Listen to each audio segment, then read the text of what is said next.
Furry fandom is all fun and games until someone brings a litter box. Welcome to Goober Files, where we investigate the horrors and oddities of the human internet. Don't go anywhere, because today we're taking a look at the wild world of furries and their strangest moments.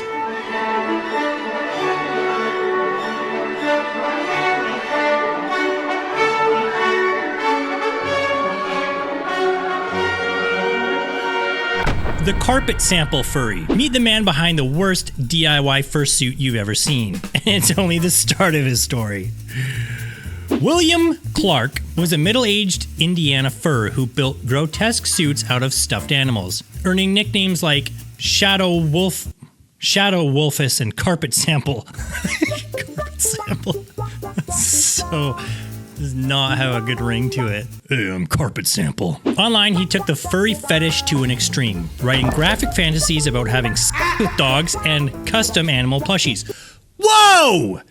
That escalated quickly. Sheesh! Neighbors later reported finding dozens of animals at his apartment, sparking an investigation. The local furry community now speaks of Clark in hushed tones, citing lurid forum posts and even video evidence that emerged. A cautionary tale of how a niche fantasy can turn into something truly dark. Also, that's just a dark, disturbed person. You can't exactly blame this one on the furries.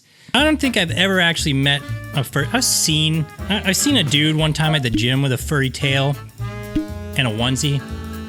And then at Walmart once too. I don't think I've ever seen a real furry confidently out there.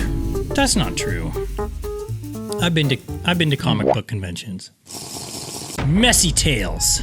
Messy Tails, aka Brown Nose Pup, became infamous online for one all-consuming stomach-churning obsession. Rumor has it he started out as an unremarkable fursuiter who slowly drifted into a world of coprophilia. Literally consuming feces. This is crazy, dude. Okay.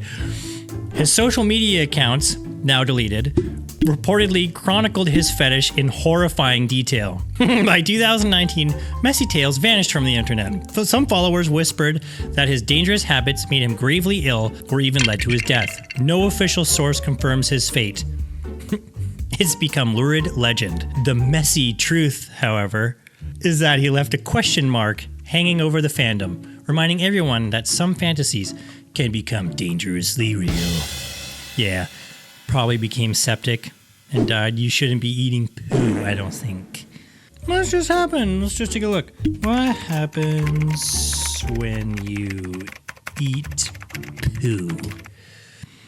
Eating poo can expose you to harmful bacteria, viruses, and parasites. Convenient fever. E. coli. Yeah, there you go. Very possible that he died from eating his own poo. Sheesh! Zel the Wolf. Aaron Thomas Usury, known online as Zel the Wolf, seemed like any other furry enthusiast until police uncovered his dark secret. In April 2016, Mesa, Arizona, detectives arrested a 21-year-old after Kansas authorities alerted them he had been in online virtual relationships with... We might have to censor some of this. Sheesh! Investigators seized Zel's computer and phones to find not only just nude photos of the but also videos of Zel engaging in with the family dog. He was charged with a raft of crimes.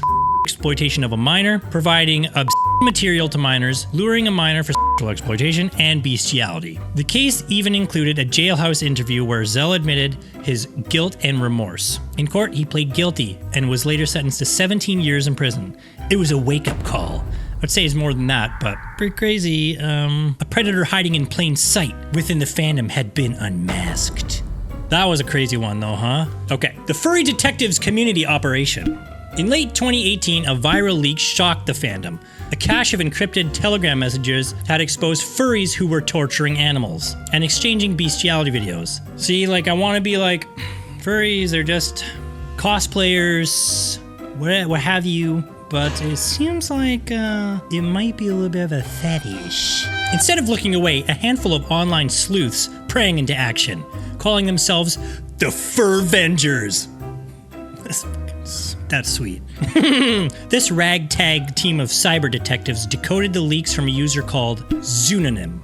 It's kind of a cool one too, actually. Furries. Piecing together usernames and IPs, they worked through the furry community subreddit and even created maps and databases of the suspects. Their findings were so damning that they handed off the evidence to law enforcement. By 2019, police had executed raids and arrested multiple members of the ring. The media later covered the saga as the Furry Zoosadist leaks. The Furry Zoosadist leaks. And it even became a true crime documentary series. The Furry Detectives Unmasking a Monster. In a bittersweet twist, these furry vigilantes helped rescue abused animals and brought criminals to justice, proving sometimes the heroes do come from unexpected communities. Rare Furry W.